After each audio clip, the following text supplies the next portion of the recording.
Muy buenas tardes y bienvenidos al nuevo ciclo de conferencias de Legado de las Américas.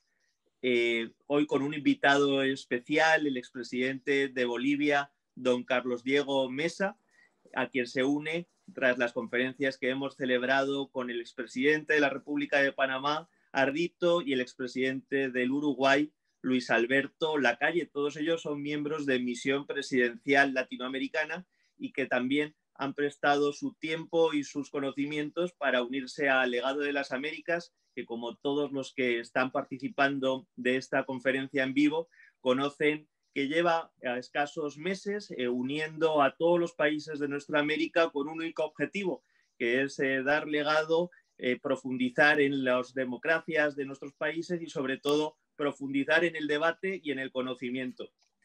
Quiero saludar, antes de presentar al expresidente de Bolivia, don Carlos Diego Mesa. Muchísimas gracias, presidente. No, por el contrario, el agradecido soy yo, un placer. El expresidente de Bolivia, Carlos Mesa, es también periodista, historiador, fue presidente de Bolivia del 2003 al 2005, anteriormente fue también vicepresidente en un periodo en torno al 2002 y el 2003, y además es miembro, como he dicho anteriormente, de Misión Presidencial Latinoamericana. Su país, además Bolivia, en los últimos meses pues, ha tenido una especial relevancia internacionalmente acerca de la situación política y también pues, un reflejo de la situación que está viviendo América en general y en general también pues, muchos de los países en los que también, en mi caso en particular, yo soy estadounidense y español, en España también estamos viviendo un auge de los populismos en los últimos años. El presidente Mesa enfrentó en octubre de 2009 al presidente entonces Evo Morales con un fraude electoral que fue denunciado por la OEA, la Unión Europea y múltiples organismos internacionales y que desembocó en un proceso de transición que sigue actualmente pues, en actualidad constante en los medios de comunicación internacionales. En las últimas elecciones del 2020, en octubre, el expresidente Mesa lideró la alianza de partidos Comunidad Ciudadana y actualmente es una de las voces más importantes denunciando la situación que se está viviendo en Bolivia y también en Latinoamérica en general. Quiero además otra vez darle las gracias de corazón por su tiempo, sobre todo también por querer contribuir a la democracia en su país, pero también en general en nuestra América. El tema que nos atiende hoy y que nos honra que presente es la democracia republicana y la amenaza autoritaria en América Latina. Tenemos más de 200 inscritos en este conversatorio de todo el continente, también incluso de muchos países de Europa, como pueda ser España, que aquí son precisamente donde le estoy presentando las 12 de la noche. Y sin más, queremos darle la palabra y que podamos introducir sobre todo cómo ve usted el tema de la democracia en América, el autoritarismo general y sobre todo darle los mayores ánimos en esta pandemia que estamos viviendo y esperando que toda su familia y usted se encuentre lo mejor posible. Muchísimas gracias, Manuel, por la oportunidad. Para mí es un orgullo particular el formar parte de la Misión Presidencial Latinoamericana y ser parte también de este programa de compartir ideas de expresidentes con la audiencia denominado Legado a las Américas. El tema tiene su complejidad desde hace ya muchos años. El populismo, el autoritarismo y los elementos de disfraz de esos mecanismos con barniz democrático llevan décadas.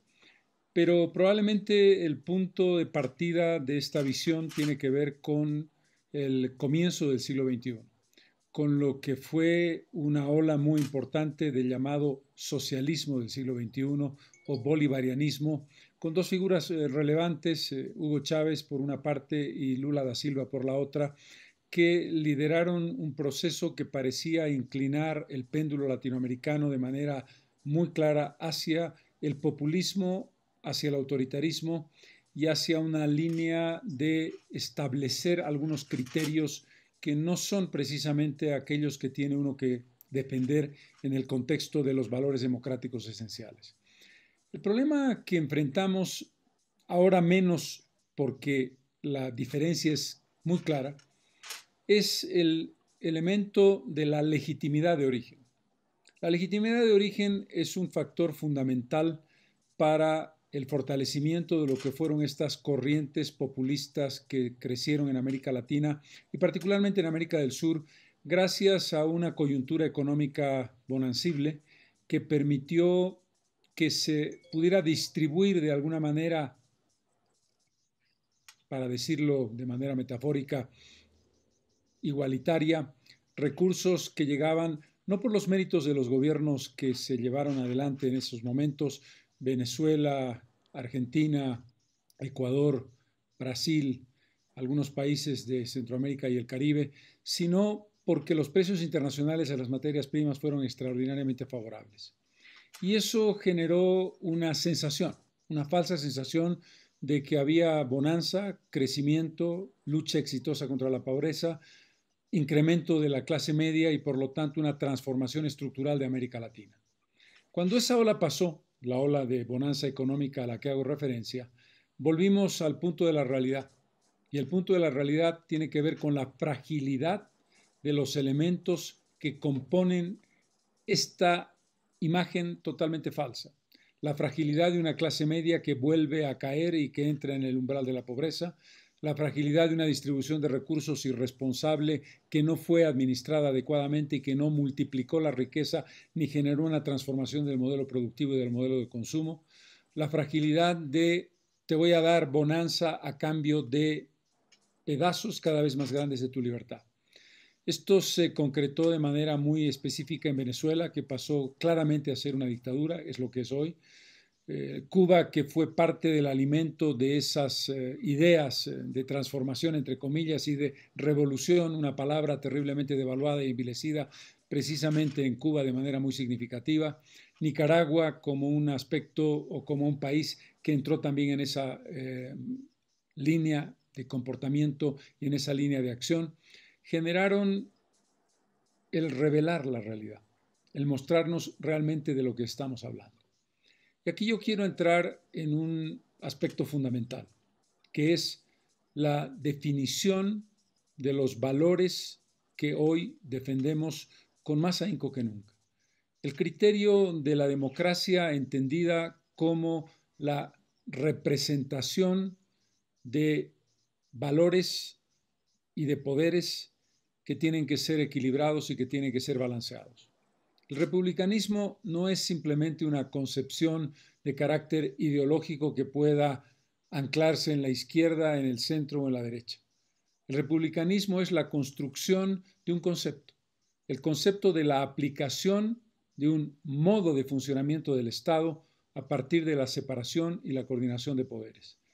El respeto del poder ejecutivo hacia el legislativo y hacia el judicial. La garantía de que cada uno de ellos funciona de manera autónoma y que sin perder su estructura de articulación no puede ser dominado uno por el otro en ningún contexto. El republicanismo es la base del funcionamiento democrático cuyo elemento central es el ejercicio del voto como el valor más sagrado de la democracia y como el valor que se deposita en la soberanía popular, que es la representación de la soberanía popular. El voto como expresión individual y colectiva tiene en consecuencia esa representación, ese simbolismo, que es el momento en que tú tomas una decisión para elegir a quienes quieren que administre el Estado del que formas parte. Y esa representación no puede ser traicionada. Esa representación tiene que ser aceptada de manera estructural y de manera integral por quienes circunstancialmente representan el voto popular como mandatarios. El mandante es el votante, el mandatario, el mandado, el que tiene que cumplir, el que tiene que ser servidor público, es el funcionario elegido, el servidor público, sea presidente del Estado, sea presidente de los diputados, sea senador, diputado, juez o sea miembro de un tribunal electoral. Esa realidad me permite hacer una precisión que es muy importante en el siglo XXI. Hemos dividido el mundo con categorías ideológicas del siglo XX. La división de la izquierda, el centro y la derecha. Absolutamente insuficientes para describir la realidad que enfrentamos hoy. La defensa del medio ambiente, por ejemplo, y el reconocimiento del cambio climático es una postura izquierdista, centrista, derechista. El animalismo, el reconocimiento de que los seres vivos tienen un papel fundamental que jugar en este conjunto integral del planeta del que somos parte, está en la izquierda, en el centro, en la derecha. La construcción de reivindicaciones como evitar la violencia de género, reconocer la igualdad entre hombres y mujeres, el establecimiento de la libertad de pensamiento y de la libertad religiosa, la posibilidad de buscar un equilibrio macroeconómico para que la economía funcione adecuadamente, es de izquierda, de centro, de derecha. Hay mucho de falsificación, hay mucho de disfraz, hay mucho de la ética, la defensa de los derechos humanos, los valores y la coherencia de comportamiento entre lo que se dice y lo que se hace, es una propiedad de la izquierda, es propiedad de los izquierdistas. No es verdad. La ética, la coherencia, el sentido de hacer política adecuadamente en función de aquellas cosas en las que uno cree, puede ser de cualquier punto del espectro en esa arbitraria definición que viene de la Revolución Francesa. Permítanme, por lo tanto, establecer un cuestionamiento sobre categorizaciones ideológicas que son etiquetas y que son marbetes insuficientes para explicar la compleja realidad. ¿Por qué? Porque lo que hoy está ocurriendo es que los hombres y mujeres de las sociedades en las que vivimos se adscriben fundamentalmente a causas, no a ideologías, a dogmas, a principios que establecen este es el ideario de nuestro partido y tú tienes que seguirlo al pie de la letra. No, nosotros seguimos causas, creemos en la defensa del medio ambiente, esa es una causa que un joven o una joven puede adscribirse a ella. Nosotros creemos que hay que modificar el modelo productivo para no ser un modelo extractivista y rentista, esa es una causa. Vuelvo sobre el punto. No hay ya la construcción de verdades absolutas, dogmáticas, que fueron las características de la división del mundo en el siglo XX y que pretenden ser, y aquí vuelvo a lo que estábamos hablando al principio, precisamente los elementos de calificación o descalificación del populismo autoritario. El populismo autoritario tiene una lista de grandes valores que dice defender, se llenan la boca hablando de libertad, se llenan la boca hablando de democracia, se llenan la boca hablando de pueblo y en realidad lo que hacen es coartar la libertad, restringir la democracia y utilizar manipulando al pueblo al que dicen representar. Y este es el aspecto más preocupante. El aspecto más preocupante es la apropiación de la democracia a través del voto para, con la legitimidad de origen, desvirtuar la legitimidad de ejercicio. No hay democracia que no combine tres cosas: legitimidad de origen, legitimidad de ejercicio y legitimidad de objetivos. Y eso tiene que ver con el respeto al republicanismo, el respeto a la separación e independencia de poderes, y tiene que ver con el contexto de una situación fundamental, que tú construyas día a día un mecanismo de desarrollo económico, político y social que respete esos valores fundamentales a los que te han acotado cuando eres elegido presidente o cuando eres elegido presidente de los diputados o de los senadores o presidente del Tribunal Supremo de Justicia. Es decir, no existe el concepto de el fin justifica los medios, porque eso te rompe completamente la línea de continuidad ética, que no quiere decir que la política sea el arte de la ética. Quiere decir que la política tiene a la ética como un referente, aunque evidentemente tiene que tener un sentido de comprensión del momento histórico que le toca vivir a cada pueblo y en cada circunstancia. Dicho esto, creo que vale la pena hacer una consideración particular sobre el caso de Bolivia que me permitirá explicar exactamente cómo lo que he dicho en términos abstractos o en términos conceptuales se puede mirar en la práctica de manera muy evidente en el caso de mi país. Estamos viviendo una circunstancia particularmente dura, particularmente difícil. Hace un par de semanas tuvimos el desarrollo de las elecciones subnacionales para elegir a los gobernadores de los 9 departamentos en los que políticamente está dividido el país, Bolivia, y para elegir a los 340 alcaldes de los municipios que conforman la totalidad del territorio boliviano, pero fundamentalmente de esos 340 municipios podemos decir que hay 10 las 9 capitales de departamento, más en las que está la capital Sucre y la sede de gobierno La Paz, y la ciudad del Alto, que es una especie de conurbano muy importante, pero independiente jurídicamente de La Paz, que dieron como resultado un contundente triunfo de la oposición. El movimiento al socialismo perdió en la mayor parte de las capitales de departamento y en buena parte de las gobernaciones. 4 de ellas todavía tienen que ir a una segunda vuelta. En medio de ese proceso que arrastraba el gobierno de Luis Arce, elegido por voto popular en octubre del año pasado y posesionado presidente en noviembre del año pasado, o sea que lleva muy pocos meses en el gobierno, empezamos a ver los primeros signos del autoritarismo a partir de una acción específica contra la expresidenta transitoria Yanine Áñez, que gobernó el país entre noviembre del año 2019 y noviembre del año 2020. A través del mecanismo de sucesión constitucional, después de la renuncia de Evo Morales, que renunció a la presidencia y que además pidió inmediatamente a las pocas horas un asilo político en la República de México y se fue a México en un avión del gobierno del presidente López Obrador.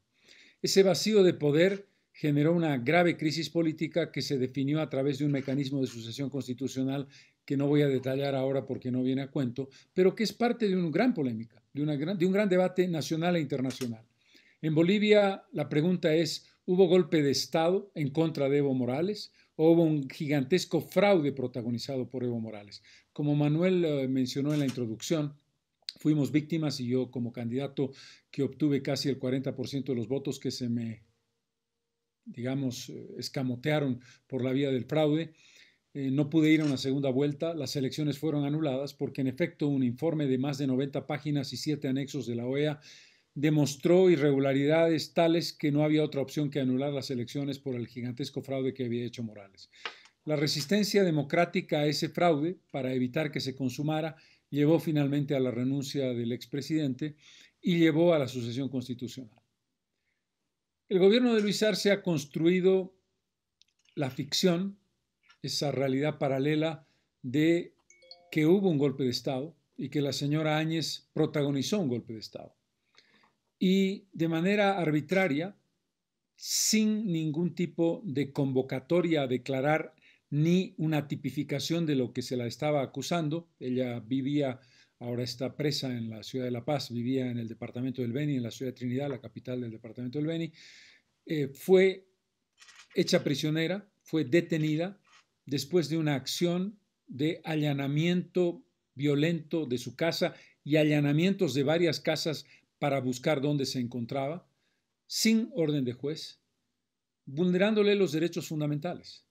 El derecho a ser escuchada, el derecho a declarar libremente y el derecho a saber de qué se la acusa. Se la acusa, y probablemente a mí también me incorporen en esa tipificación, escuchen bien, de terrorismo, sedición y conspiración. La detención de la expresidenta Áñez ha sido ilegal e inconstitucional. Se ha detenido a 2 de sus ministros de Estado, quienes la acompañaron en su gobierno, y se ha detenido a militares y policías que dizque participaron en esa acción de un supuesto inventado golpe de Estado. ¿Cuál es el punto crucial? ¿Cuál es el elemento que caracteriza esas acciones? No solamente la arbitrariedad y la discrecionalidad, no solamente la vulneración de los derechos fundamentales de la expresidenta, que pidió una acción de libertad para salir a una clínica porque tuvo una descompensación por su vida de depresión y también por un cuadro depresivo muy profundo. Y la respuesta fue positiva de un juez y revocada por otro juez arbitrariamente vulnerando nuestra Constitución. Y en vez de llevarla a una clínica, la pasaron de una cárcel regular a una cárcel de alta seguridad en el barrio de Miraflores, en la ciudad de La Paz. El resultado es cómo se utiliza la justicia. Los mecanismos judiciales utilizados como una forma de persecución, de judicialización de la política, de criminalización de la política y de persecución a la oposición. Ese camino ya lo llevó adelante el presidente Evo Morales durante 14 años. Un camino en el que la justicia recibe las órdenes del Poder Ejecutivo, el Ministerio Público recibe las órdenes y es el ejecutor de la persecución judicial, a través del ministro de Justicia, que es en el Poder Ejecutivo quien maneja al Poder Judicial y al Ministerio Público, vulnerando, por supuesto, la independencia de poderes. ¿Quiénes son los miembros del Poder Judicial? Miembros, y aquí estamos en el mundo surrealista, elegidos por voto popular. El año 2017 se votó por 57 autoridades judiciales, del Tribunal Supremo de Justicia, del Tribunal Constitucional, del Tribunal Agroambiental y del Consejo de la Judicatura. ¿Mediante qué sistema? Voto popular directo. Es decir, todos los ciudadanos emitimos nuestro voto. La primera pregunta que uno se hace es, yo como expresidente de Bolivia, ¿creen ustedes que yo conocía al 10% de los jueces por los que tenía que votar? Por supuesto que no. ¿Qué me podían ofrecer los jueces en una campaña electoral? ¿Yo voy a administrar mejor justicia que Pérez, o que Fernández, o que Gómez?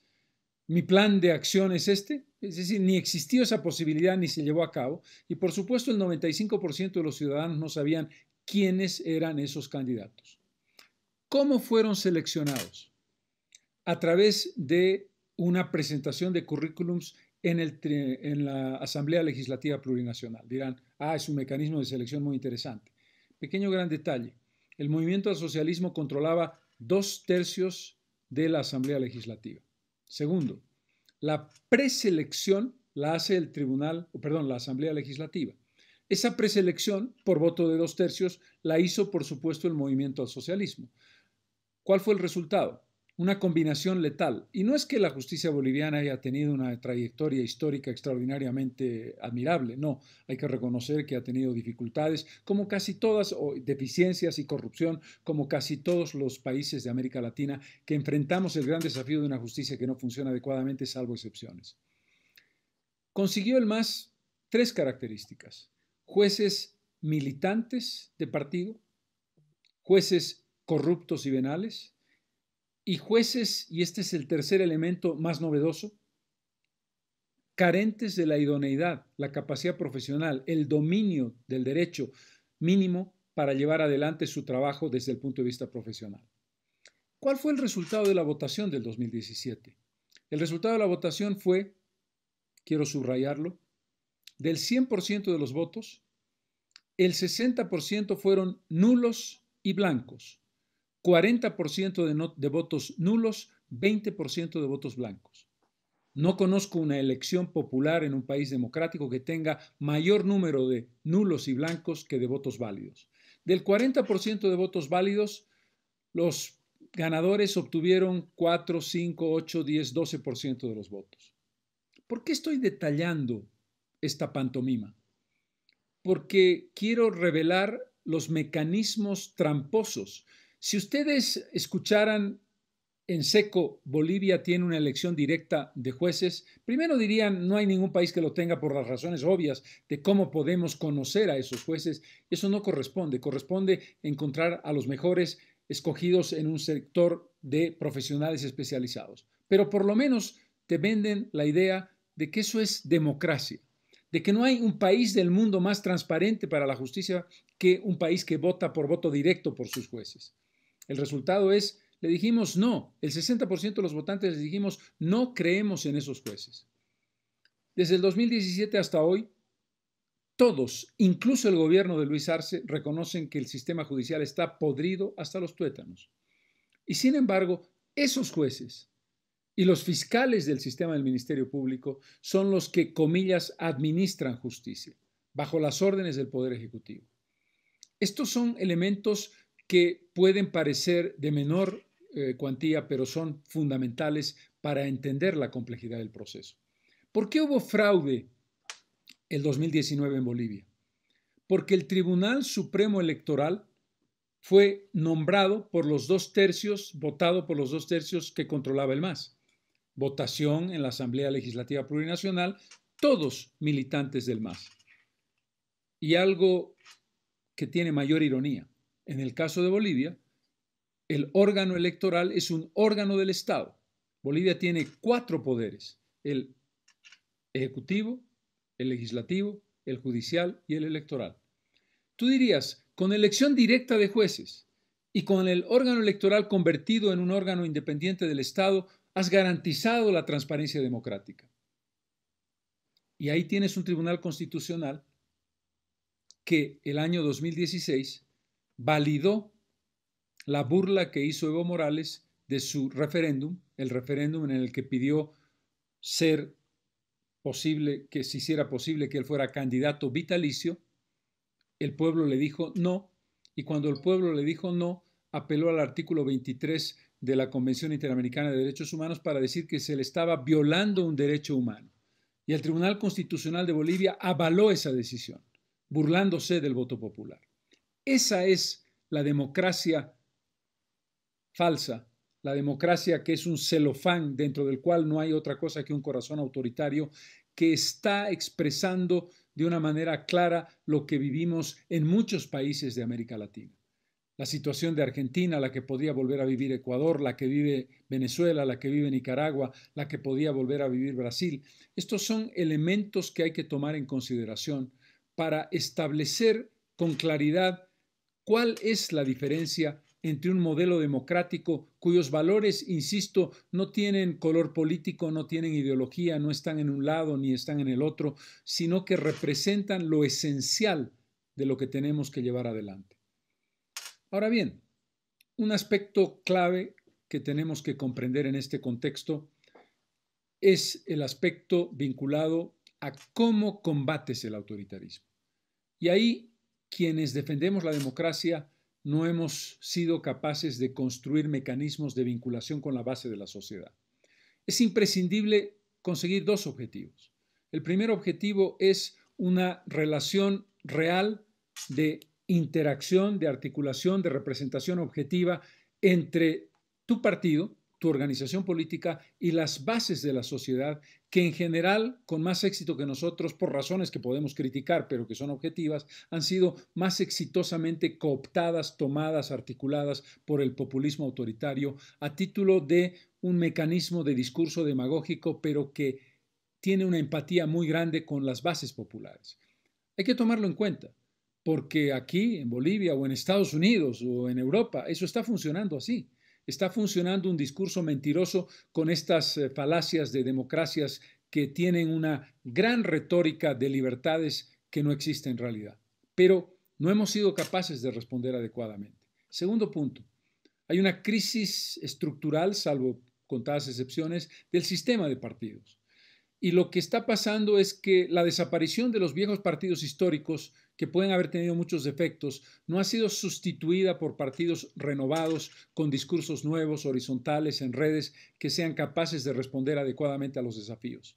Y en ese contexto tenemos la tendencia además a esos partidos que tienen vigencia para una elección o que son una alianza circunstancial que te define, vamos a aliarnos para ganarle a este adversario, porque la obsesión legítima de ganar a un adversario gigantesco, a veces te hace perder de vista la necesidad del contenido, de la carne de lo que tú estás ofreciendo como propuesta política. Quiero que se vaya el dictador. De acuerdo, 100% de acuerdo. Y a veces eso se convierte en la prioridad y en el único objetivo. Sí, sin duda, cuando las cosas llegan a un punto crítico, caso Venezuela y en algunos casos en otros países también.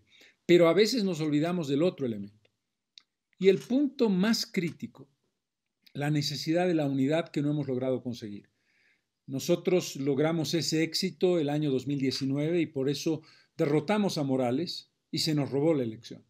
Pero en la segunda intención, cuando ya Morales no era candidato, se fragmentó la oposición nuevamente. No quiero hacer una autovaloración de si yo tuve mucha culpa o poca, o si yo tenía el mérito y los demás la culpa. El resultado es que no logramos la unidad necesaria para tener una votación significativa y nuestra caudal de votos perdió casi 10 puntos, en el caso particular de Comunidad Ciudadana, y eso nos coloca en una desventaja con un parlamento que está en manos otra vez del oficialismo, del movimiento al socialismo en su 15º año de gobierno. Todavía en Bolivia no se han roto las amarras completas con la libertad y con la democracia, pero el camino a la autocracia está planteado por lo que acabo de describir en esta injusta detención de la expresidenta Yanine Áñez. Un otro elemento muy importante. Estamos viviendo en el siglo XXI en una eclosión que no conocemos.